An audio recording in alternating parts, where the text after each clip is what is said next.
Dear student, अब हम बात करते हैं राष्ट्रीय शक्ति के प्रमुख तत्वों के बारे में कि ऐसे कौन कौन से एलिमेंट्स हैं जो नेशनल पावर को बढ़ाते हैं।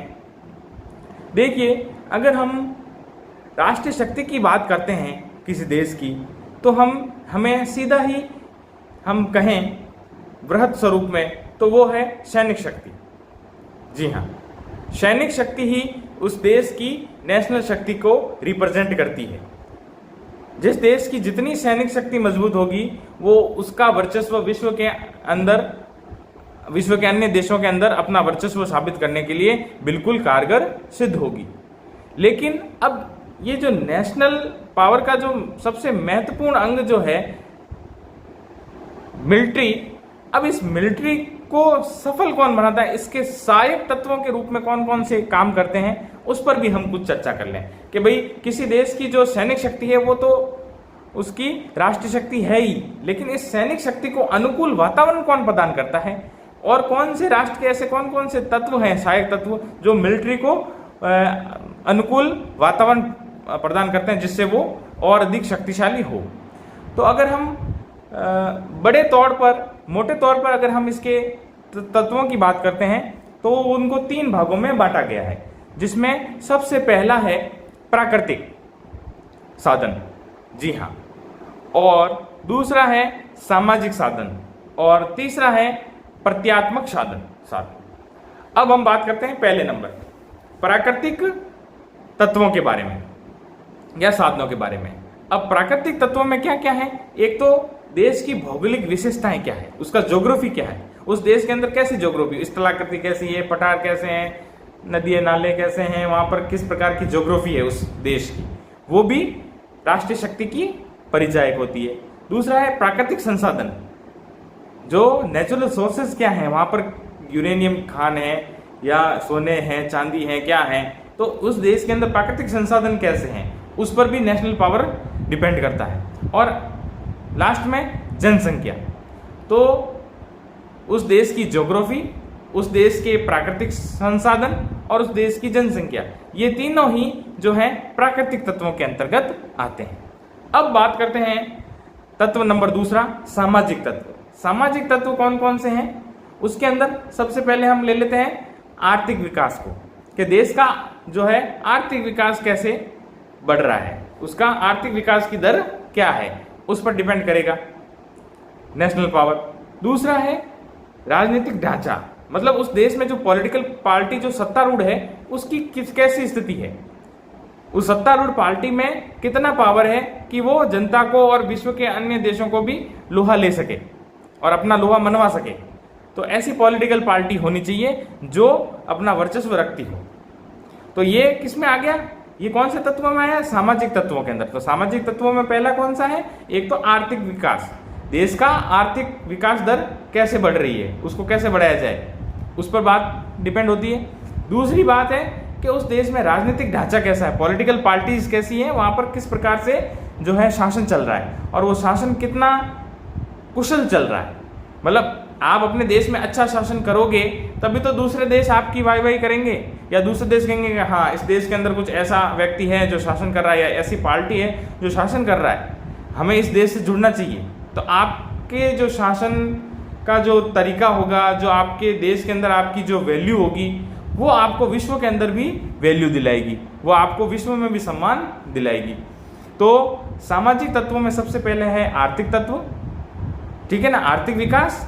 उसके बाद में है राजनीतिक ढांचा, कि आपका पॉलिटिकल स्ट्रक्चर कैसा है, वहाँ की पॉलिटिकल पार्टीज, वहाँ का पॉलिटिकल एडमिनिस्ट्रेशन वगैरह वगैरह, ये सारी चीज़ें कितनी स्ट्रांग है, कितनी मजबूत है, वहाँ की पार्लियामेंट कितनी मजबूत है, वहाँ की कार्यपालिका कैसी है, वहाँ की जुडिशियल व्यवस्था कैसी है, ये सारी व्यवस्थाएं कितनी स्ट्रांग है, उस पर भी नेशनल पावर डिपेंड करता है। और लास्ट में है राष्ट्रीय मनोबल, आपका इंटरनली मनोबल कितना मजबूत है, स्ट्रांग है, मन के जीते जीत है, मन के हारे हार है।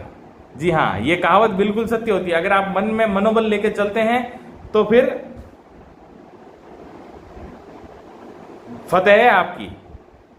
एक कोल्ड ड्रिंक का एडवर्टाइजमेंट आता है माउंटेन ड्यू का, कि डर के आगे जीत है।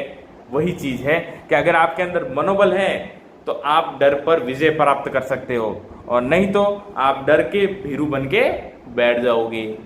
तो जो है नेशनल पावर जो है उसका एक प्रमुख अंग है राष्ट्रीय मनोबल, कि आपके अंदर ऐसी हुंकार भरने वाला आपका जो है राष्ट्रीय अध्यक्ष होना चाहिए, जो इसकी एक भाषण से, उसकी एक आवाज़ से पूरी जनता में जोश, जुनून और अपने जो नेतृत्व है, जो अपना सीएम है, पीएम है या प्रेसिडेंट है, उसकी वाणी में ऐसा जोश होना चाहिए कि पूरी जनता उसके लिए मरने मिटने के लिए तैयार हो जाए।